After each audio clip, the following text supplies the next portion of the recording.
Hi friends, movie start होती है और हम वहीं से कंटिन्यूएशन देखते हैं फर्स्ट पार्ट के एंड से, जहां पे हैचेट ने मैरी बेथ को मारने की कोशिश की, लेकिन मैरी बेथ ने बड़ी चालाकी से उसकी आंख जख्मी करके वहां से भागने की तरजीह दी। अब यहाँ पर वही सेलर आ गया था जो कि वहाँ पे बोटिंग कर रहा था और वो मैरी बेथ को बचाकर यहाँ से ले जाता है। बहुत मुश्किल से उसकी जान बचती है और जैसे ही वो उसको अपने घर लेकर जाता है वो कहता है मेरे मना करने के बावजूद तुम लोग वहाँ गए और देखो तुम लोगों के साथ क्या हुआ। मैरी बेथ उसको बताती है सब लोग मारे गए सिवाय उसके, वो तो सिर्फ अपने माँ बाप को और भाई को ढूंढने के लिए यहाँ पर आई थी। फिर उसने अपने बाप का नाम जब उस सेलर को बताया तो वो सुनकर बहुत शौक चला गया। उसको हैरानी हुई, कहते तुम उसी की बेटी हो, ये वही बच्चा था जिसने सबसे पहले ये फायर स्टार्ट की थी। उन 3 दोस्तों में से तुम्हारा बाप भी एक था, इसलिए उसे तुम्हें नहीं छोड़ना, तुम्हें मेरे घर से निकलना होगा। अगर उसे पता लग गया कि तुम उसकी बेटी हो तो मेरी जान को भी खतरा होगा और वो मेरा घर भी खराब कर देगा आकर और मुझे भी मार देगा। अब यहाँ वो मैरी बेथ को घर से जाने के लिए बोलता है। वो कहता है तुम प्लीज़ यहाँ से चली जाओ, इससे ज़्यादा मैं तुम्हारी मदद नहीं कर सकता और अगर कुछ जानना है तो ज़ॉम्बी के पास जाओ, वो तुम्हें सब कुछ बताएगा।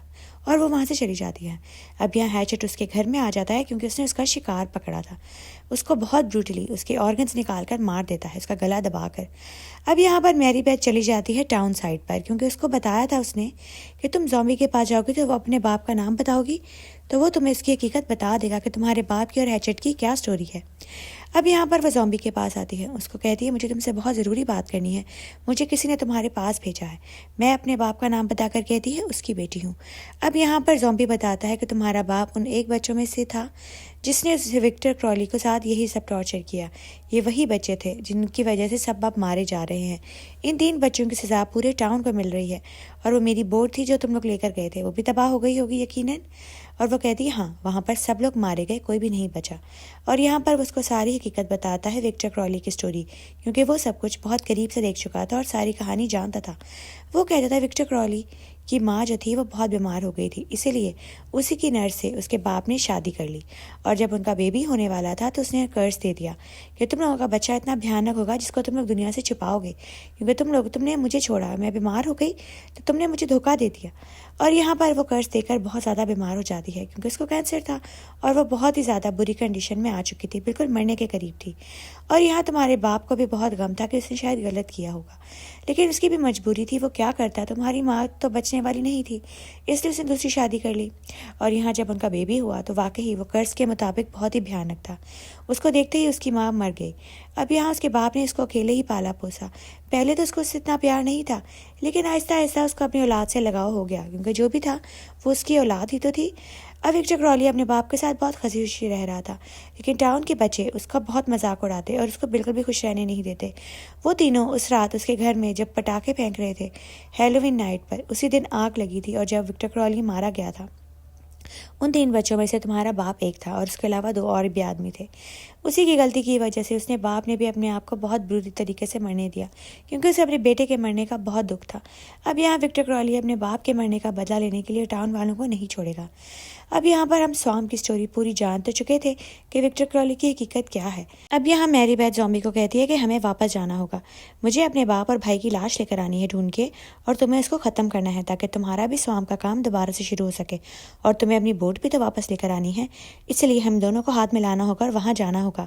हम दोनों का दुश्मन एक है। और यहाँ पर वो बताता है कि तुम्हारे बाप के 2 दोस्त और भी थे जिनको हमें साथ लेकर जाना होगा, उनको देखकर ही वो बाहर आएगा और हम उसको मार सकेंगे। अब यहाँ मैरी बेथ अपने अंकल के पास जाती है और वो वहाँ जाने के लिए तैयार हो जाते हैं क्योंकि वो भी उसके तूफान से और आतंक से बहुत तंग थे। वो कहते हैं ठीक है, मैं तुम्हारे कहने पर वहाँ जाने के लिए तैयार हूँ।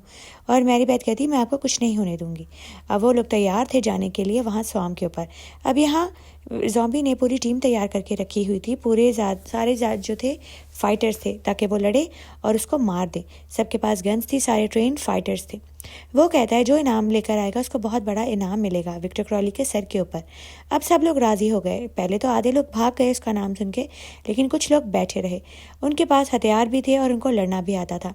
अब यहाँ पर एक और टाउन का बहुत ही पावरफुल आदमी था जिसको उसने साथ मिला लिया। पहले तो वो जाने के लिए तैयार नहीं था, लेकिन उसके इसरार पर वो मान गया। अब यहाँ पर ये सब लोग तैयार थे विक्टर क्रॉली को हमेशा हमेशा के लिए ख़त्म करने के लिए, क्योंकि स्वाम पर सबका काम रुका हुआ था, कोई शिकार के लिए इस एरिया में नहीं जा सकता था विक्टर क्रॉली की वजह से, और इनका टाउन भी बहुत बदनाम था। अब यहाँ ये सब लोग सफ़र पर निकल जाते हैं, एक बोट कराते हैं और उसमें सारे फाइटर्स, ज़ॉम्बी, मैरी बेथ और उसका अंकल सब लोग बैठ के वहाँ जाने के लिए तैयार थे, क्योंकि अब इनको पता चल चुका था कि अब उसको ख़त्म करना बहुत ज़रूरी है, क्योंकि वो आउट ऑफ कंट्रोल हो चुका है। अब ये उस स्वाम के पास पहुंच जाते हैं और बहुत ही ज़्यादा खौफनाक रात थी। अब यहाँ पे दो दोस्तों को तो आइडिया हो चुका था कि हमें एक दूसरे को बचना है तो एक दूसरे की मदद करनी होगी, एक दूसरे की बैग रखनी होगी, एक दूसरे का ख्याल रखना होगा। उसका घर सामने था जो कि बहुत ही खौफनाक लग रहा था। अब यहाँ दो लोग जो थे वो क्रोकोडाइल्स के शिकार के लिए चले जाते हैं, क्योंकि उनको लग रहा था कि विक्टर क्रॉली की बात एक बकवास है, ये झूठ है। वो सिर्फ इनाम के लालच में यहाँ आ तो गए थे, लेकिन असल में वो क्रोकोडाइल्स का शिकार करने के लिए आए थे, क्योंकि विक्टर क्रॉली है या नहीं वो ये नहीं जानते थे। अब यहाँ पर वो दोनों उसके बारे में ही बात कर रहे थे कि वो सिर्फ एक बकवास है, लोग एक दूसरे को डराते हैं और यहाँ पर एक खौफ बनाए रखने के लिए उसका नाम इस्तेमाल हो रहा है। लेकिन यहाँ विक्टर क्रॉली आ जाता है और एक एक करके उन दोनों दोस्तों को बहुत ही ब्रूटली मार देता है। एक दोस्त को मारने के बाद दूसरे के पीछे भागता है और यहाँ उसका भी बहुत बुरी तरीके से मुंह कुचल देता है। और यहाँ पर उसने अपना आंतक शुरू कर दिया था, उसको पता लग गया था सब लोग यहाँ आ गए हैं। ज़ॉम्बी बहुत खुश हो रहा था, वो उन दोनों बूटों को यहाँ पर इसीलिए लेकर आया था कि ये दोनों भी उनके साथ शामिल थे, मैरी बेथ के फादर के साथ। यहाँ पर वो एक आदमी को सारी हकीकत बता रहा था कि इन दोनों को मारने के बाद उसका मिशन ख़त्म हो जाएगा, उसका गुस्सा ठंडा हो जाएगा और वो यहाँ से हमेशा हमेशा के लिए चला जाएगा। इन दोनों को मारेगा और उसका बदला पूरा। अब यहाँ पर वो आदमी कहता है तुम कितने बुरे हो, तुम इन दोनों को यहाँ पे मरवाने के लिए लेकर आए हो। वो कहता है हाँ। अब विक्टर क्रॉली एक एक करके सबको बहुत ब्रूटली मारे जा रहा था। ज़ॉम्बी बहुत खुश था क्योंकि उसको किसी चीज़ का डर नहीं था। वो जानता था कि इन दोनों को मारने के बाद वो ख़त्म हो जाएगा, लेकिन मैरी बेथ के हाथ में गन थी, वो अपने अंकल को मारने के लिए नहीं छोड़ सकती थी। वहाँ पर वो उनके साथ थी, लेकिन ज़ॉम्बी कहता है कि अगर वो उसको मारेगा नहीं तो वो यहाँ से कभी भी नहीं जाएगा। अब यहाँ सारे इधर उधर हो रहे थे और एक एक करके विक्टर क्रॉली सबका शिकार कर रहा था, सबको मार मार के इधर उधर फेंक रहा था, लेकिन फिर भी सबने हिम्मत नहीं हारी। किसी के पास गन थी, वो उसके ऊपर अटैक कर रही थी, लेकिन गन का उसके ऊपर कोई असर नहीं था।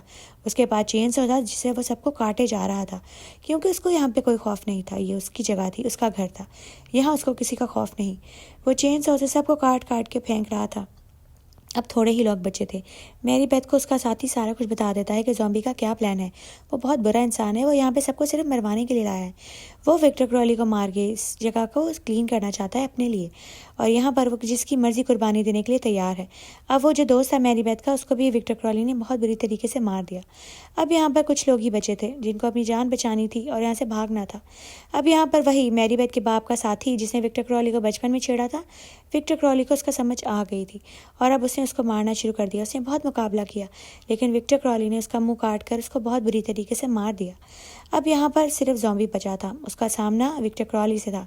वो उससे बिल्कुल भी नहीं डर रहा था, उसके साथ उसने लड़ाई भी की और काफ़ी मुकाबला किया, लेकिन एंड पे विक्टर क्रॉली ने ही जीतना था, क्योंकि वो उसके जितना पावरफुल इस एरिया में और कोई भी नहीं था।